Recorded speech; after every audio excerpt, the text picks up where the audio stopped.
Good morning. I'm going to start out by asking for a little sympathy. I'm up here following Julie Madden, the men of Motown, Jim DeBreiker, Terry Coates and her Merry Troubadours. And I'm supposed to give a talk that includes talking about money. Oh boy. Anyway. And I got a pastor who's mumbling on this side of me too. As Jim said, I'm going to give you a brief report on how St. Joan of Arc has done in the most recent fiscal year. Now, acknowledging my bias as the administrator, I'm going to tell you that our parish is in good shape and faithful to our mission and values because of you. We're debt-free, we pay our bills on time, we hold to our truths, and in doing so, we proudly sometimes get into a bit of trouble with the powers that be. But I think, to quote Representative Lewis, it's good trouble. Yeah. In the financial area, let me start by reminding a lot of you and telling some of you as a new bit of information. For many years, St. Joan of Arc has had an annual full audit.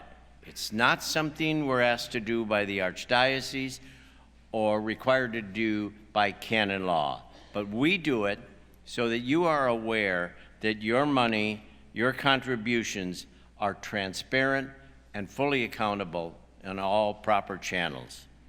Last month, we completed the audit for the fiscal year ending June 30, and when we get that report completed, we will let you know in the bulletin. It'll be posted on our website, and I encourage you, please take a look at it. It'll make you, I hope, feel better about your parish and the funds you contribute. Now, while that audit, hopefully, and I'm sure will be positive, I have to tell you that again last year, as has been the case since we came back from COVID in July of 2021, when remember we were closed for 14 months, our expenses are experiencing the same increase that all of you are experiencing. The cost to maintain, heat, air condition, and otherwise take care of our campus has increased 19% over the prior year.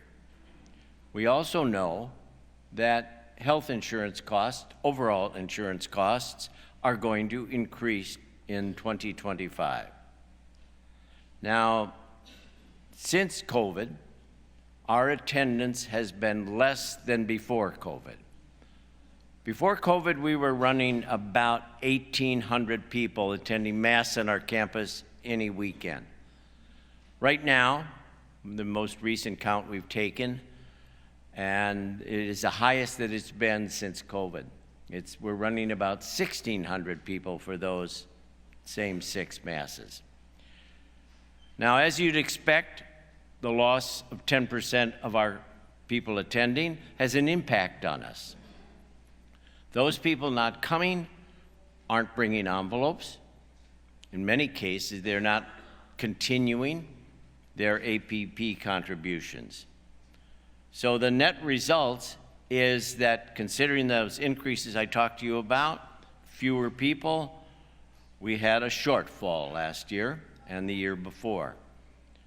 Last year, thankful to God, and though it sounds a little off to say that, our shortfall was made up by a bequeathal. So we came out even. And mentioning that bequeathal or estate gift is a good opportunity for me to remind you, to ask you, to encourage you to remember St. Joan of Arc in your estate planning, in your wills.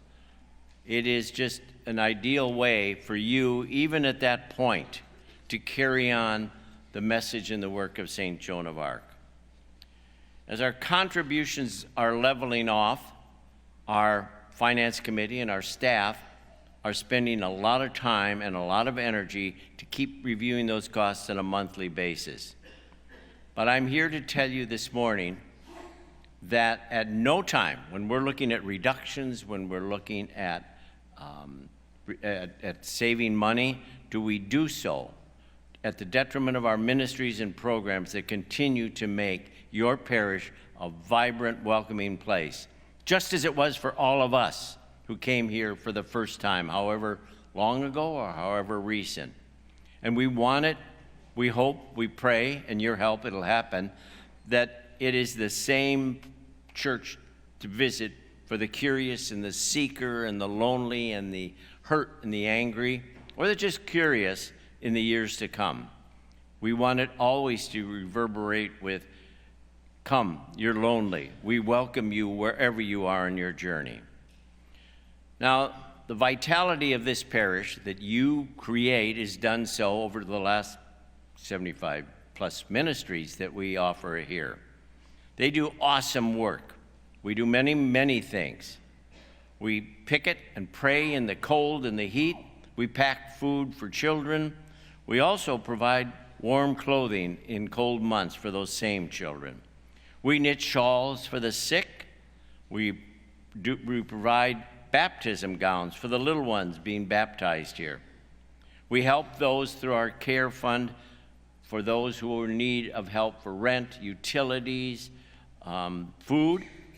We work to address mental health. We work hard to fight racism. We partner in the delivery of sandwiches and personal items on a nightly basis, and we commit our support confident, strongly, firmly for the LGBT community among us and for their families and those that they are close to. We demonstrate our commitment to faithful stewardship of the environment, and of course, being St. Joan of Arc, we have a lot of fun at our concerts. Again, this past year, we had prayer services for expectant mothers, caregivers, and veterans. We mourn the loss of family and friends at over 40 funerals during the course of the year. And that's just a glimpse at the work done by you, the St. Joan of Arc community. We serve not just our immediate neighborhood, but we also serve in Guatemala. We serve at the border in Texas. We are proud of the work we do. We're grateful for the opportunity to do that work. These items are all listed on our website, so I encourage you, as you get time, look at our website, read your Sunday bulletin. Those are important ways for us to communicate with one another and to talk about not only our work, but our needs. And this is a time for me to get in another little commercial. I've worked for the church for over 4 decades, and I'm so young, in this archdiocese and in Los Angeles and New York. It's brought me into contact with hundreds of parishes all over the U.S., and I can confidently tell you what I'm sure most of you know already. The St. Joan of Arc community staff is the absolute best there is anywhere.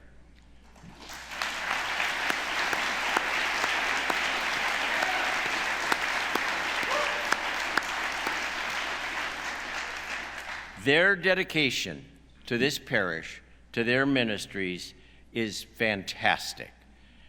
And you see a lot of us around on a weekend, but there's a lot of other folks out there that you don't see that work in the parish center. Marty Roddy, our afternoon and evening parish center reception person. They're dedicated. They're people who make this place tick, regardless of their visibility or not. And I think on behalf of Jim DeBriker, Jim Cassidy, we would like to thank them for all the time and talent they've given to this parish. We are so grateful, and that vitality,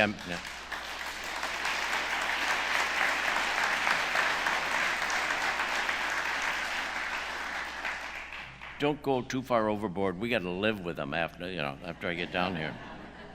No, they're great. I mentioned our good trouble earlier. That good trouble makes St. Joan of Arc one of the largest parishes in the archdiocese.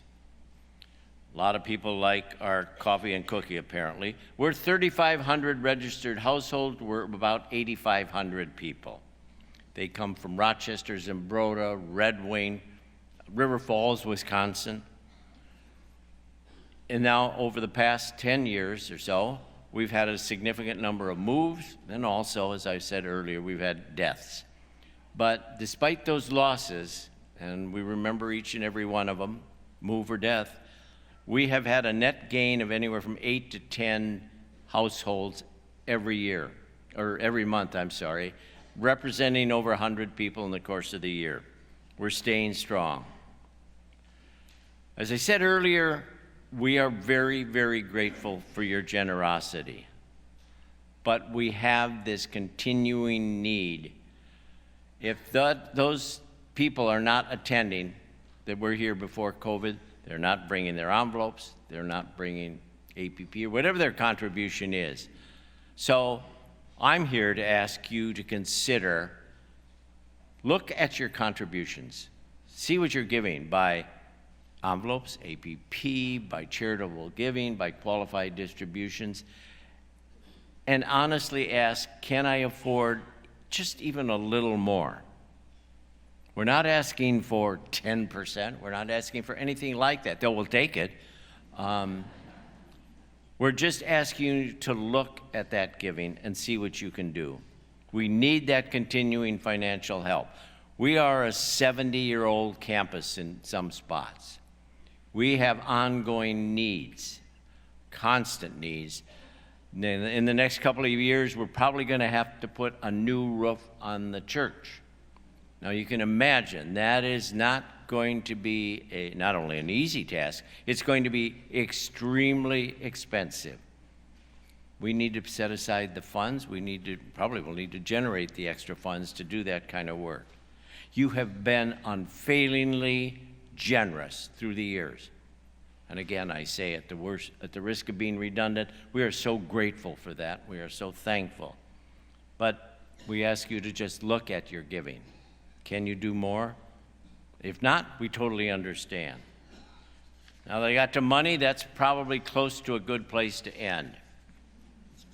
You've chosen to be a member of this community, and for that, as I said, we're extremely grateful. We're blessed by your presence and by the gifts of your time, talent, and treasure. On behalf of the other members of this community, we thank you. We are grateful for you. We look forward to seeing you on Sundays. May God bless you and yours, and we welcome you wherever you are on your journey.